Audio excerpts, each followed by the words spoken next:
You're listening to a SiriusXM special event. That is the situation. That is what is going on. And that is why I stand here blissfully happy. It's the Stephen A. Smith Town Hall with your host, Karen Hunter.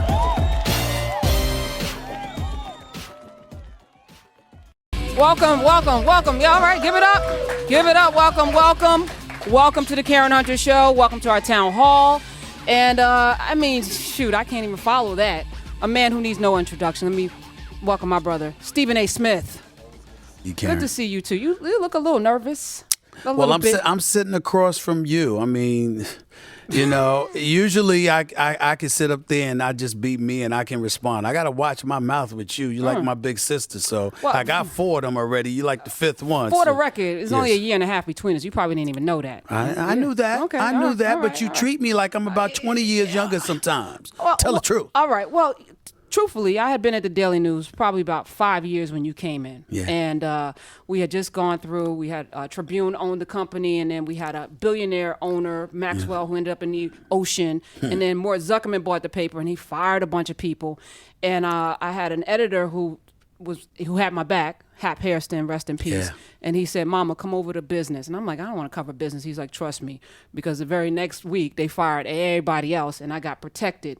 And a couple of weeks later comes this gangly young person with big eyes and legs. That's all I saw, was legs and eyeballs. And we instantly hit it off. I don't know whether I came up to you and introduced myself to you. I think I did, because I was in that mode of, there are very few of us in this newsroom, and I need to know everybody that's there. So do you remember that day? Yes, I do. I was freelancing because Kevin Whitmer, the sports editor for the New York Daily News at the time, was an individual that I had kept in touch with while I was in Greensboro, North Carolina, working as an editorial assistant. And I would do school lunch menus, calendar items, birth listings, things of that nature. And in my off time, I would cover high school sports in the Piedmont Triad area. And what would happen was I would use that to accumulate clips, working for the school newspaper, then working for the Winston-Salem Chronicle, which was a weekly paper.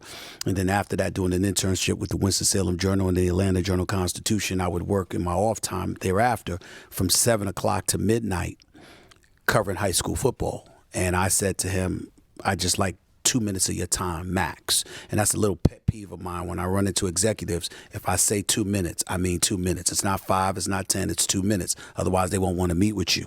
And I met up with him. I introduced myself.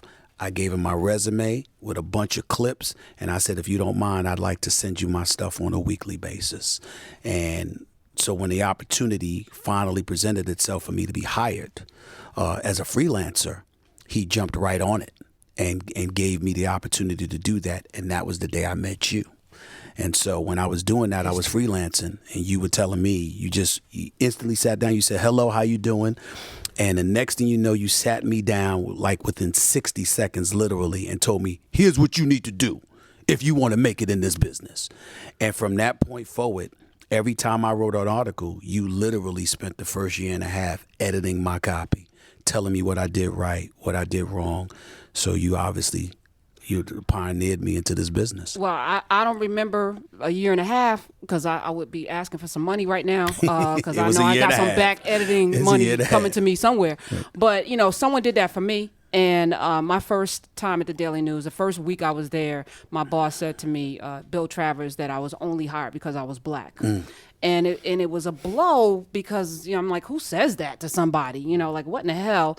But then it motivated me, because I wanted to show him what black people, how we perform. Right. So, but I had a bunch of folk at the time, Joyce Shelby, Jared McAllister, Maria Fugate, who I would send my pieces to before I sent them over to the desk to make sure my stuff was on par. So I'm like, if I have an opportunity to pay it forward, and then here you come. That's right. That's exactly what you did. And I watched you from almost the beginning, just like you telling a story about how you gave the clips and that you wormed your way into the Daily News. You understood something about your brand from an early time, because we became friendly quite quickly. And there's one night in particular, we were hanging out somewhere that was a little seedy. It was a little seedy. I have to admit, in my youth, I did some stuff. Yes. And so brother's coming with me, and he's like, I can't go in that place with you. And you remember we were out in the street, and I was like, well, what's the problem? Yes. no, I cannot. Because down the line, it's going to be said that Steve, like you Yes. had a and you were covering high school sports, and I'm like, what is this? But you're absolutely right. My thing is this, it's one thing to come into a situation and the mission is to be the best, but it's another thing entirely to come into a situation and be on a mission. And my mission was never just about being the best. It was about making noise. It was about having an impact.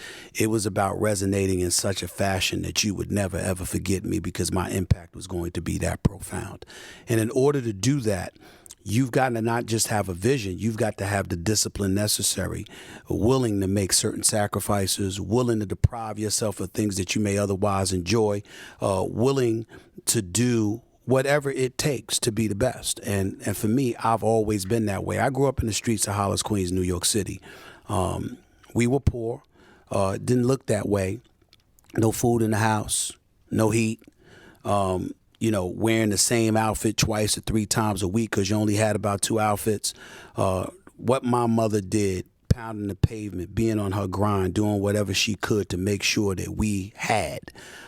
That's why she's in need of nothing today, because I make sure of it. These are the kind of things that you remember, and the memories are incredibly, incredibly vivid. And so for me, it was always about having an impact. And to me, doing so was by making sure you had a voice. My goal was never just to be a columnist. It was to resonate in such a fashion that no matter what medium in media there was, you were going to know my name, and it was going to be instant. The second you heard my name, you could identify something with me. You had that vision in your 20s, in your early 20s. Yes. So some would say, are you controversial? Because you are controversial. I don't believe so. I don't think you're controversial, but I'm accused of the same thing, so I could roll with that.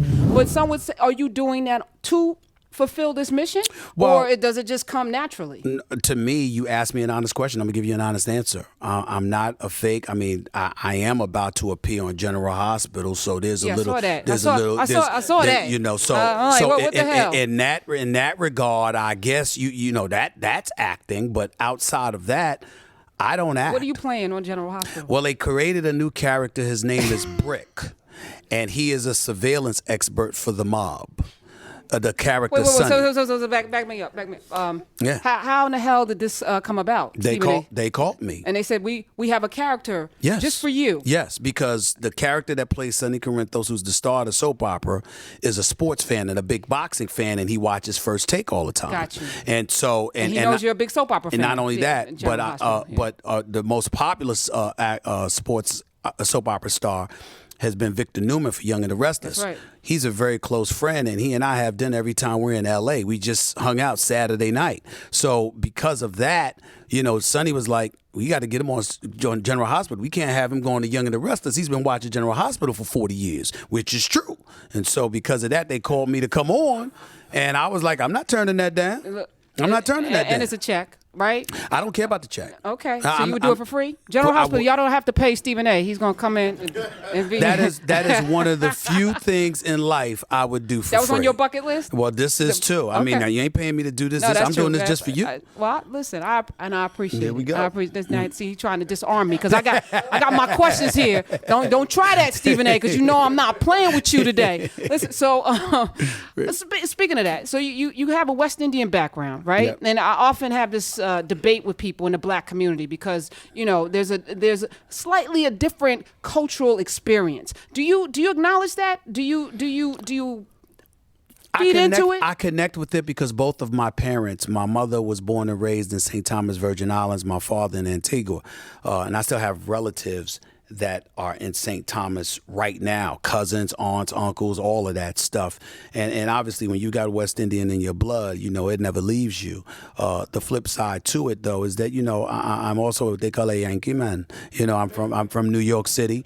And obviously, when you're born in the States, you adapt to, what it is. It's what I know. But being around my family, I think that, my mother's work ethic, it definitely instilled in me because, for me, anywhere from 16 to 18 hours a day is what I work And it's like working 2 hours to me because I have a career. I don't have a job. A job is doing what you have to do to sustain or elevate your quality of life. But a career is doing what you want to do. And that just so happens to do those things. And I love doing what I do.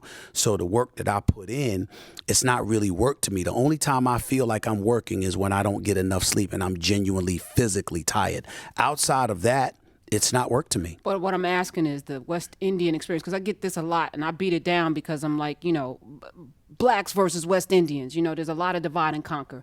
And I was going to save these questions to later, but I think it's a nice segue, if I do say so myself. But, the divide and conquer among us, it's like, West Indians work hard, and these, black folks are, so does it shape how when you look at Black Lives Matter, or when you're looking at, what's happening at the Trump rallies, does it shape you? Well, I think about it that way. I wouldn't say it shapes me. I do think about it. I'm cognizant of it, but not the West Indian, the black dichotomy. It's just being black, period.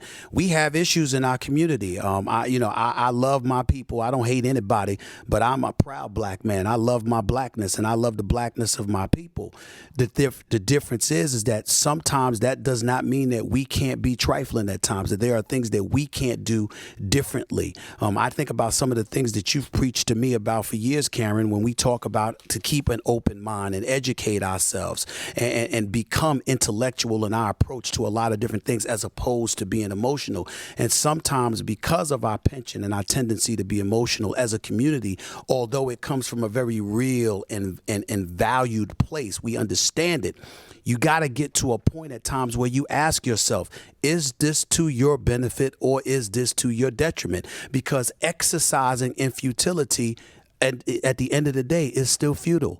And I'm not interested in being futile, and neither are you, and neither are the people that I surround myself with. It's about being productive. It's about having an impact. It's about making a difference. And when you have that kind of mindset about you, and you see folks in your community that don't necessarily have that approach, it's not that you look down on folks, because it's not like you think you're better than them, but you do want to separate yourself from that, because that's like an anchor in your life when you're mission-minded. If you're surrounded with somebody that doesn't give a damn about anything, don't have principles, are devoid of ambition, etc., well, that's not a person I want in my life. I get that. Because I'm not about that. But you're a public figure now, right? So, sure. So the responsibility, I'm going to say this. I've evolved on this very same issue. I was raised in a home. My parents married till the day he died. 47 years they were married. My father owned his own business. I was not raised poor. I never lacked anything.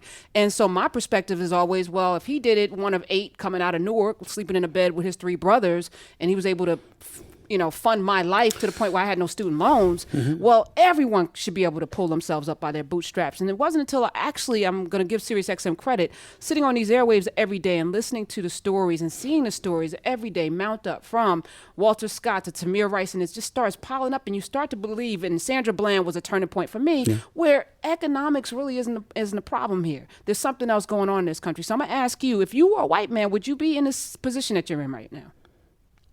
If I was a white man, I think I'd be even better off. Why?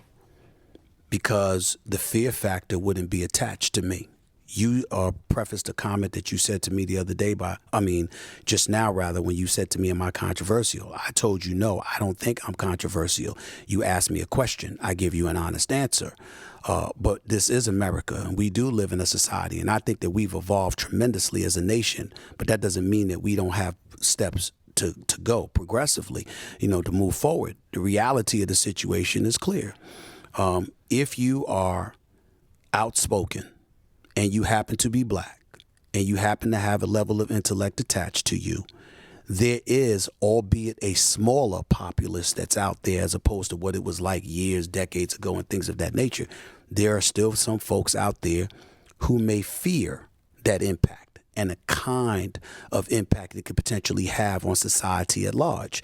I'm not, contrary to what a lot of black folks might feel, I'm not somebody that has a problem with white America on that issue. I respect the fear. I respect the fact that you might be a bit a bit hesitant or apprehensive about me, because if you've lived in a world, in a society where you had complete dominion and your life was so comfortable and people weren't in your face and you didn't have a voice like myself and others who could make the kind of noise that would reverberate nationwide and beyond, and then all of a sudden you wake up one day and that world has changed.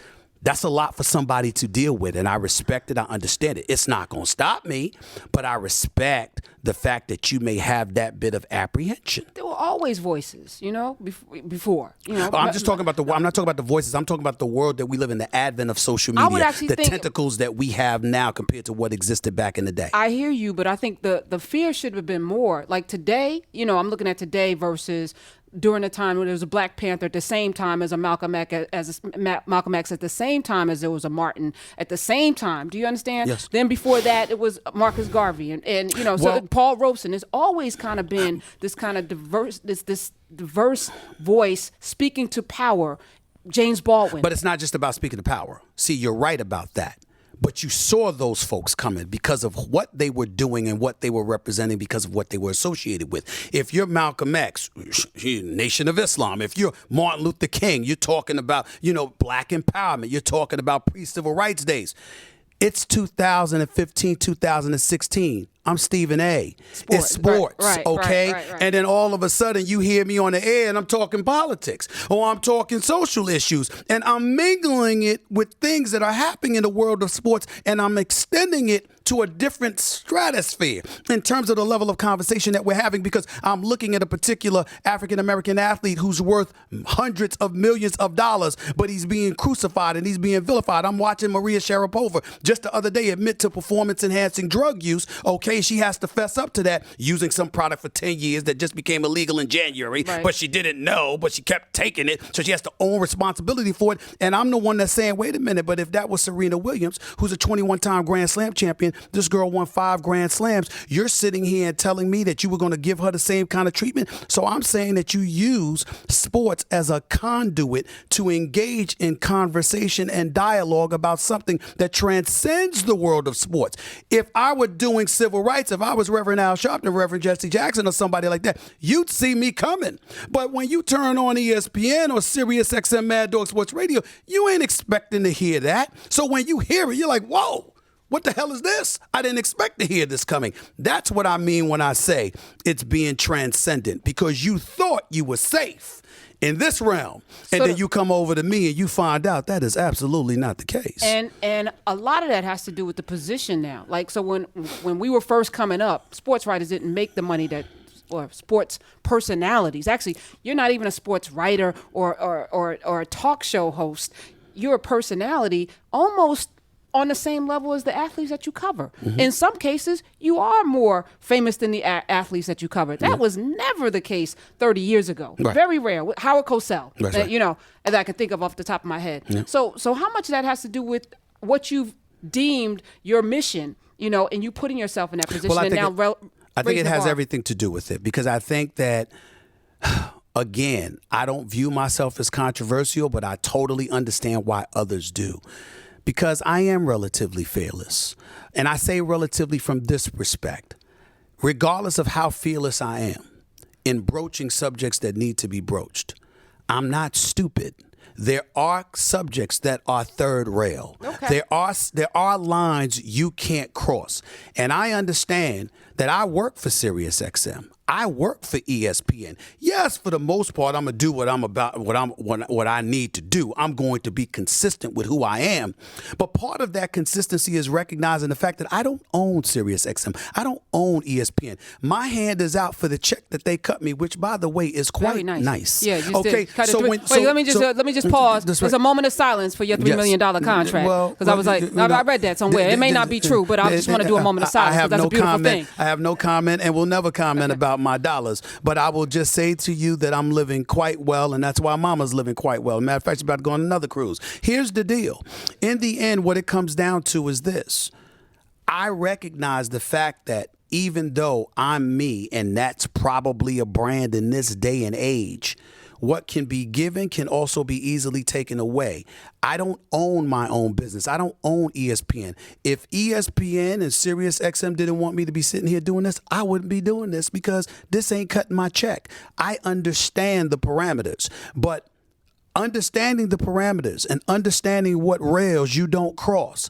I will go up to the rail and touch it. And I will touch it. And some people will never do that, but I will always do it. So let's play cut 3, because this is a rail that you touched it. I don't even think you touched it. And I remember watching it and I was like, ooh, this could be a problem. And it ended up being. Let's play cut 3. Sure. In Ray Rice's case, he probably deserves more than the 2-game suspension, which we both acknowledged. But at the same time, we also have to make sure that we learn as much as we can about elements of provocation. Not that there's real provocation, but the elements of provocation, you got to make sure that you address it, because what we've got to do is do what we can to try. Was there a point during that, because Skip is sitting there and he's shaking no, right? And because when I say something that I know is a third rail thing, I get like heat in the back of my head. Right. And usually I ignore it. Right. And that's why, things happen. Did you get any heat in the back of your head? Because I'm feeling that even as I'm listening to this now, that even though you apologize for that, there's still a point to be made. That there's still a conversation to be had that we can't have now because you got in trouble. No, we gonna have it. I'm not running. I'm here. Let me be very, very clear. I don't think I have ever been more pissed off in my life than the fallout from that. I was taken off the air for a week based off of that sound that you just played. I will never blame ESPN for that. I totally understood why they needed to take me off the air. The pressure that was mounting from women throughout this nation based on my comments and how it was interpreted. That's my responsibility. I'm in the communication business. You slip up, which I did, you got to pay the price. But what pissed me off is how it was interpreted, because my history was ignored. Let me be very, very clear to any woman out there that is listening to me. You are listening to a man that has never put his hands on a woman in my life. I was raised. I'm talking violently. Not violently, right? That's right. Yes. Come on now. Yes. Right. I mean, we were talking about domestic violence. We weren't talking about the other stuff. All right. I'm definitely guilty of that. Yeah. The point is that I've never harmed a woman. I was raised by 5 women. I have 4 older sisters. I have the most wonderful mother on the planet who raised me never to put my hands on a woman. Where I got tongue-tied, which is why you heard me stuttering more than I've ever stuttered in my life, is because in the midst of telling that story or breaking that down, it was something that was very personal that happened to a female member of my family. A female member of my family had been physically abused. It was many years ago. The man is alive, but y'all don't need to know what happened to him. Let's just say something happened to that brother after he put his hands on my family. But what happened was, it was something that had happened repeatedly. In the aftermath of all of that, one day she was alone with him and was so furious with him that she took a pot of boiling hot water and threw it on him while he was asleep. After this man screamed, what do you think he did to her? Because nobody was around. So what I was alluding to while telling that story, and when I mistakenly uttered the word provoke, I did not mean to imply that a woman provokes a man to do something like that to her. What I was trying to explain is that you're alone. You're by yourself. You know the dude is crazy. You know he's unethical. You know he's amoral. You know he's a despicable human being. But if nobody's around to help you, be careful, because who are you with? That's all I was trying to explain. The problem was, in the midst of telling the story, I caught myself because I hadn't cleared it with my family member to tell the story. So because of that is when I got tongue-tied and I uttered the word provoke. And when I uttered the word provoke, the reason why I was so ticked off was because, I have always been adamant against domestic violence. I have a career New York Daily News, Philadelphia Inquirer, ESPN, Fox before that, CNN before that, where I've repeatedly called out men who have put their hands on women. And all of that was ignored. And colleagues who smiled in my face and were cool and always had nice things to say, I never had any problem, suddenly felt otherwise. One went as far as to say, according to Stephen A., it's okay if I'm raped now because I'm wearing a short skirt, and went on Twitter and said it. It was devastating to me because people who know me, people who love me, people who are familiar with my work know my long-standing position. Think about the world that I live in.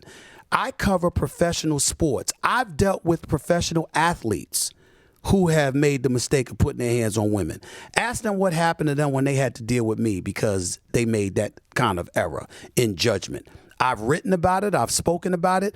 I have a career spanning in excess of 20 years that shows my position on that. And for me to be stained as somebody who would even come close to thinking that that is okay, it is truly the one time in my entire career that I could sit here before a live studio audience and tell you that I was genuinely hurt and felt betrayed by an industry that allowed me to be projected in that way when there is nothing in my history, verbal, physically, or otherwise, that indicates that. Did it give you a glimpse into your power, right? Because the pile-on usually comes when people are afraid, because you alluded to the fear. And I've seen this in real life, when the gladiator gets down, you see the pile-on, right? And it was an opportunity. So it was a window in to get you. You can look at it that way. It's probably accurate. I can tell you, for me, I didn't think about it that way. You just took your 1 week? All I thought about was this. I went home to St. Thomas. I was taken off the air for a week. I went home to St. Thomas, and I went on the beach. And I sat on a rock. You know how you got in the ocean, you got them rocks there and all that. And I sat on a rock for about 5 hours. I didn't move. And I went through every emotion that you could possibly imagine. And all I thought about once those 5 hours was up, and it was while I was sitting there, I was like, y'all don't even know what y'all have done. As if I needed an additional reason to be motivated. As if I needed an additional reason to come even stronger. As if I needed even another excuse to be even better, more focused, more dedicated, more. I mean, I can't even tell you, if you were my enemy, you don't know what a mistake you made if your objective was to bring me down. You uplifted me. You inspired me. All you did was make me that much more committed to being even better than I ever imagined I was going to be. And as a result of that, my hunger, my zest for life in this industry, my desire to excel, to be elite at what I do, all I could tell you is that I'm a baby at this right now. I'm so motivated. I'm so energized. Like I told you, the only time I'm tired is when I'm literally sleepy. Outside of that, ain't nothing that 7 hours won't cure. And I'm just telling you right now, and in my case, 5 hours, they don't know what they have done.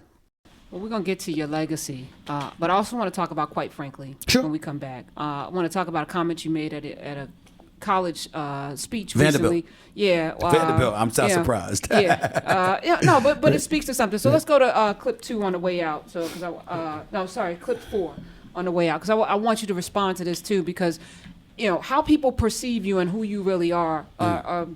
Somebody on Twitter is like, I know him like the back of my hand, and I'm like, how's that even possible? You're not in his life. How do you know him? People can pretend they could, or they could. You know what? It's not even pretentious. Sometimes folks are just delusional. Well, let's hear your response to some of the delusion that may be out there regarding you, and we'll come back and have questions from the audience as well. Yeah. We'll be right back.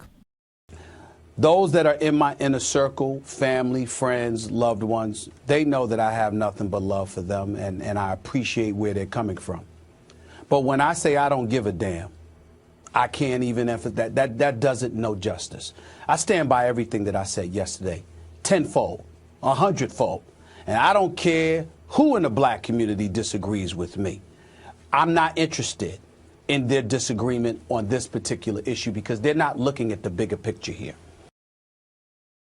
On the break, on the way out, you were responding to, I guess, something that you said that elicited people calling you Uncle Tom and sellout, etc. You've been accused of that more than once in your career. Yeah. And most recently, you were at a school where you, I guess, alluded to them not having to sit at the back of the bus anymore and not having to, endure lynchings, and therefore they don't experience racism the same way. I guess that was the quote that I read. Yes. That was the quote. Well, first of all, it's a couple of things.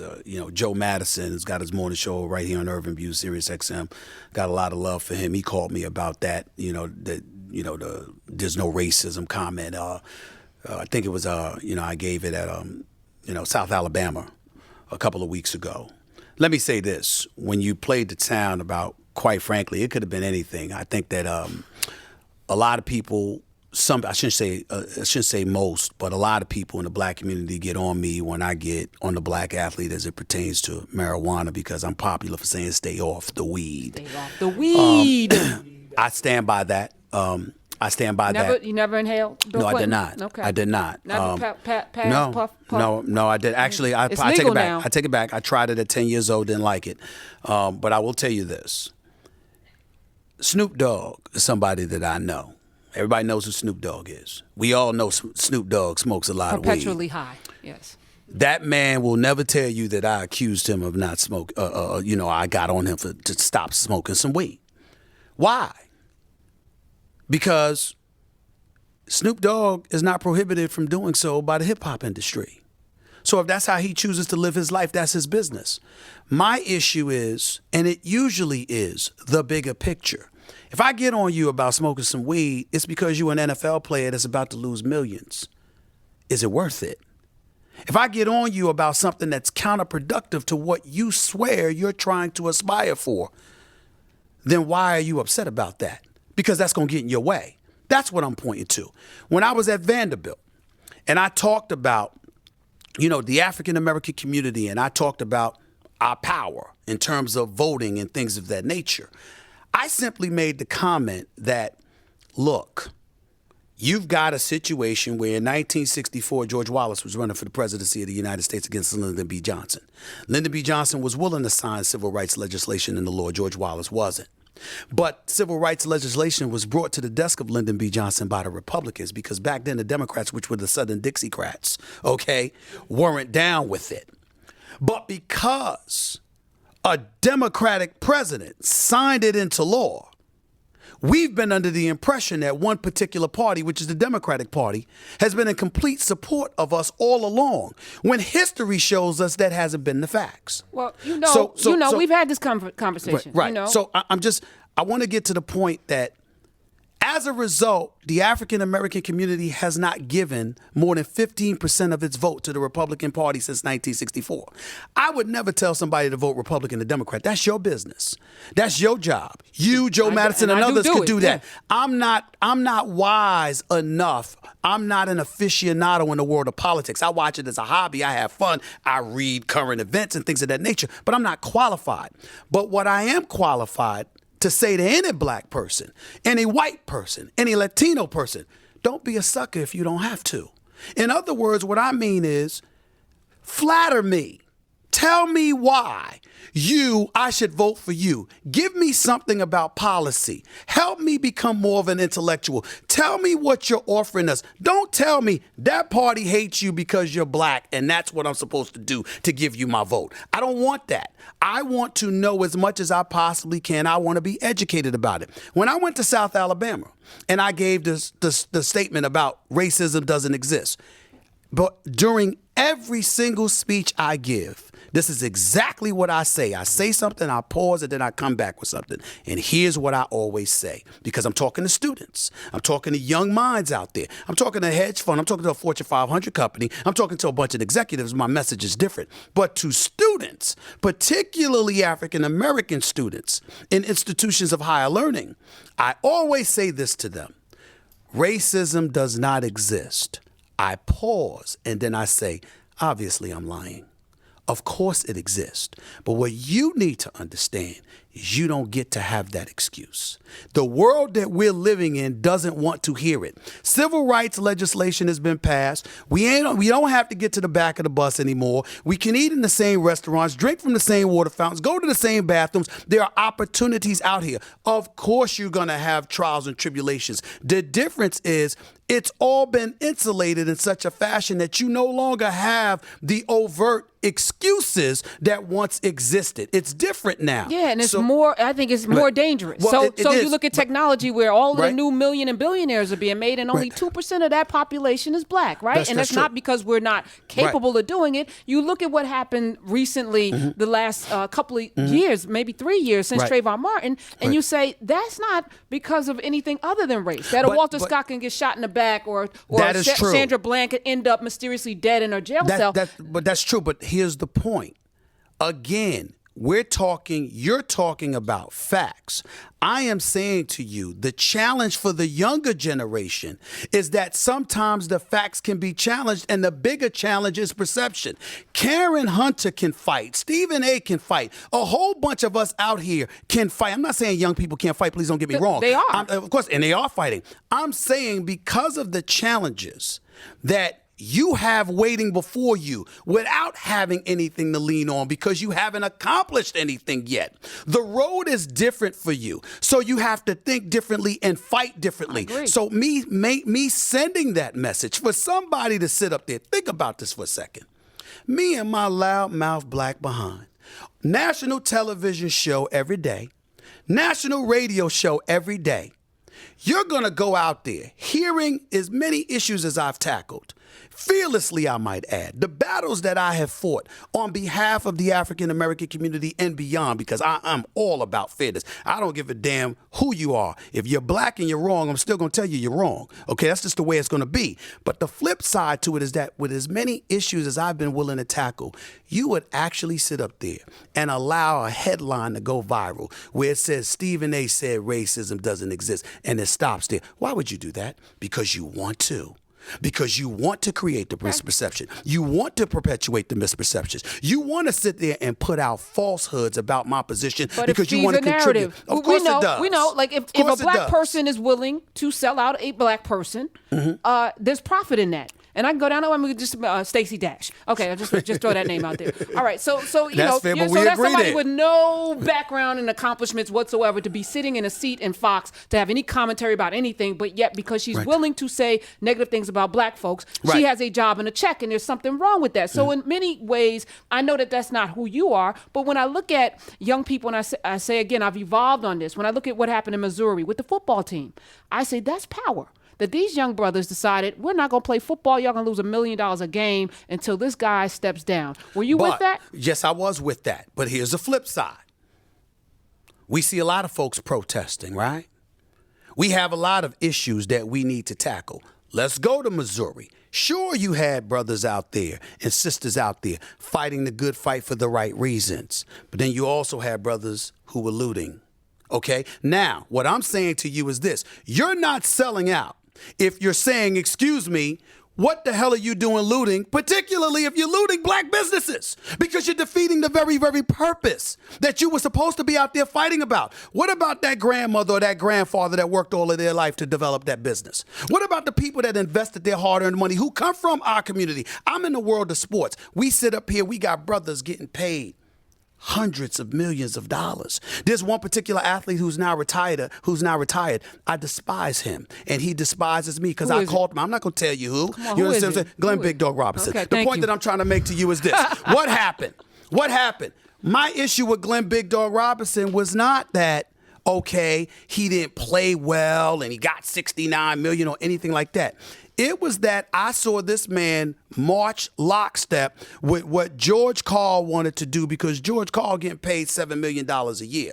But Randy Ayers becomes the head coach of the Philadelphia 76ers. He's on a 3-year deal, but he's only getting paid $1.5 million. If you know anything about the NBA, they'll fire you and get rid of that and just soak your contract and pay you off. you treated this man like trash. But you'll come and talk to reporters about how brothers need to facilitate brothers being hired, but you had one. And how'd you treat him? So to me, calling him out, that's selling out. What about the brother I'm defending? Because last time I checked, Randy Ayers is a brother too. So if you're sitting up there, and by the way, let me be very unapologetic in saying this. I'm a proud black man. I love my people. But I don't give a damn if you are wrong to a white, a Latino, or anybody else. I'm not giving you a pass just because you black. You wrong, you wrong. My mama raised me to be a moral individual, to understand right from wrong, and to appreciate the fact that even though you love your people, sometimes love is tough love. And you got to be willing to tell somebody when they ain't right. And just because they share your ethnicity and they come from the same community doesn't mean that they're immune and they get to operate with impunity and treat others just any old kind of way. Damn that, I'm not having that. If you wrong, I'm going to tell you wrong. Then that's the way it's going to be. And if that means me coming to the defense of a white person or a Latino or anybody else, so be it, because I would rather be on the side of right than be on the side of wrong just because you black. I'm not doing that. All right, so I'm going to ask you this question. I want to go to Mr. Dalton. Who you voting for this election cycle? I'm not answering that. I haven't decided yet, Dalton. but I wouldn't tell you if I did. Trump?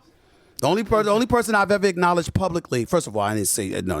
Trump. But the only person I've ever acknowledged publicly that I would vote for unapologetically was Barack Obama, because I was not going to be on the wrong side of history. I was not going to have anything to do with preventing the first black man to become president of the United States. That wasn't going to happen. You do that twice? Yes. Okay. Dalton Anderson, you have a question?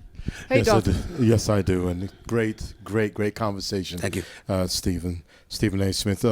Again, Dalton Anderson. My question to you is this. You can select one person from history and have them truthfully answer one question. Who would you select, and what would be the question?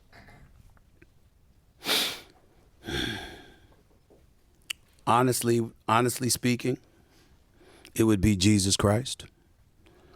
I'm not the most religious person in the world, but I'm not devoid of spirituality either. But it would be Jesus Christ, and I would ask. Baby Jesus, teenage Jesus, or resurrected Jesus. It would be resurrected Jesus, and I would ask the question: how did you deal with the devil? Because we're confronted by the devil every day. How do you deal with him? Okay. All right. Let's. All right. Evan. Hey, Evan. Hey, Stephen. Great interview. Tell your full name for the people out there, so they can be like, Evan I heard Lilienthal. Evan on the radio. Are you living your dream, or is there something else you could see yourself doing? I'm doing both. I'm living my dream, and there are other things I could see myself doing. I definitely could see myself in a political stratosphere in terms of being a commentator. I would love down the line, certainly not now because things are going so well for me at ESPN, and I'm incredibly happy, along with working at SiriusXM, that I don't see an immediate change. But somewhere down the line, I would like to do political talk radio while hosting my own political talk show. You know, I shouldn't say political. I'm talking about like Bill O'Reilly. He has the whole gamut available to him. Like Karen Hunter. Yeah, Karen Hunter. Well, you don't, it's a television show, but I'm talking about a television show. I'm talking about a combination of both. I don't want one. I know it is. I don't want one without the other. I want both. And I believe that I have the talent, the skills, and the dedication and the cachet to achieve both, and I fully intend to do so. Okay. There's a show, was it Survivor's Remorse? Have you seen that show with No, I have Mike not. Epps? I heard of it, but I haven't gosh. seen it. I think LeBron, does LeBron produce that? Mm-hmm. Yeah. Do you have Survivor's Remorse?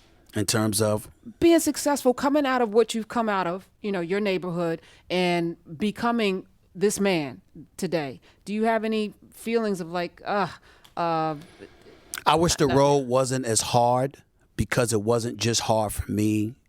One of the things that I have to deal with constantly, in my quest to make sure that my mother's latter years, she's been battling cancer for years, and she's winning though, but thank you for that.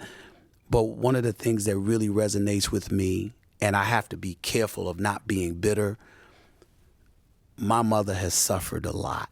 She's sacrificed a lot. She's given up so much for her children to be who they are and where they are. There are times, and I usually don't question God, but there are times I ask myself, did she really, really have to go through all of this? if I could change anything, I have no problem with my struggles. But it is emblematic of the fact that, or it's indicative of the fact that she had to struggle. Because if she wasn't struggling, I wouldn't have been struggling. To raise 6 kids. I really, really wish that my mother did not have to suffer as much as she has suffered. One of the sufferings was the loss of your brother, right? Yeah. And so that leaves you as the lone remaining male to carry forth the name. Mm-hmm. The day your brother died in that car accident, I know it changed your life. Can you talk a little bit about how, and are you living to honor perhaps the life that he didn't get to live? Or I've never gotten over my brother's death. He died in 1992 in a car accident 3 days before my birthday. We couldn't afford much, so the only spot they had for us to bury him, to have his funeral rather, was on my birthday. And I haven't celebrated my birthday since. Very, very few people, a lot of people have always had difficulty understanding that, including my family. But the day October 11th rolls around, and his birthday was November 11th. So from October 11th to November 11th, consistently is the most miserable time of the year for me. And there is nothing that anybody can do. If I'm down, that's the reason. If I'm up, I ultimately come down because I think about how much he loved me, how much he believed in me, how much he literally predicted that I would achieve everything that I have achieved. And that the number one person in this world that I would want around to celebrate it with me would be him. I say him ahead of my mother because my mother doesn't know sports. She's like EPS and whatever it is, I don't know, and that's how she is. She doesn't know. But my brother, he and I, and the funny part is we would have had a lot of problems because my brother was a huge sports fan and he was just such a lovable guy to know him was to love him. And he'd meet people and they become his friends and he would have been calling me up, yo, Steve, I need 17 tickets to the Lakers game. And I'm talking about no exaggeration. Literally, he would have been like 17, 19, 11. I mean, it would have been like that. So we would have been fighting a lot because if I'm in this position, my brother would have been hitting me up for tickets all the time. But he loved me so much, and no one has ever believed in me more. And, I accomplish things in his honor, and that's the number one reason, believe it or not, that I'm so motivated because he was the one that inspired me, and I live with his memory every day. But it stings so much sometimes, and a lot of times people look at me and like, where did you go? What happened to you? And almost 9 times out of 10, when I disappear like that right in front of somebody's face, is because I drift to something that reminds me of him. And I've just given up trying to explain it to people because it is what it is. But I will never, ever, ever. I don't know what to say to people when you can honestly say that that in life you will never, ever, ever be fully happy ever again, because even at your height, there's always something missing. That's what he was to me. Well, I want to end it on a high note. Let me get David in with his question. David Shields.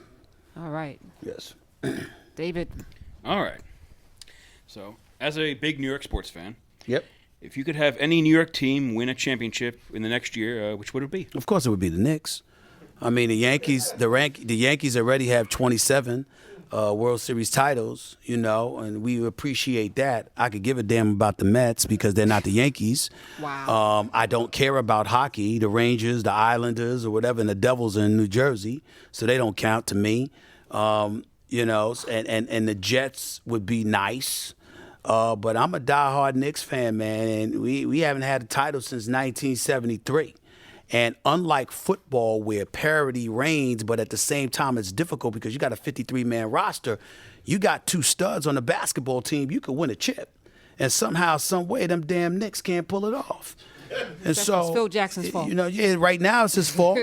But I'm always bleed orange and blue. I love my Knicks, but that would make me very, very happy. But clearly, we're a long way from that. And on that note, I want to thank you. If you would stay around and take the rest of the questions that we have, I'd appreciate you. But I just thank you so much for giving your time. We could do another 3 hours, which probably will. We have to go out to dinner. Yeah. But Stephen A., thank you so much for being Thank here. you, sis. All right. All right. Get your daily dose. Catch every episode of The Karen Hunter Show on demand. Visit SiriusXM.com/on demand.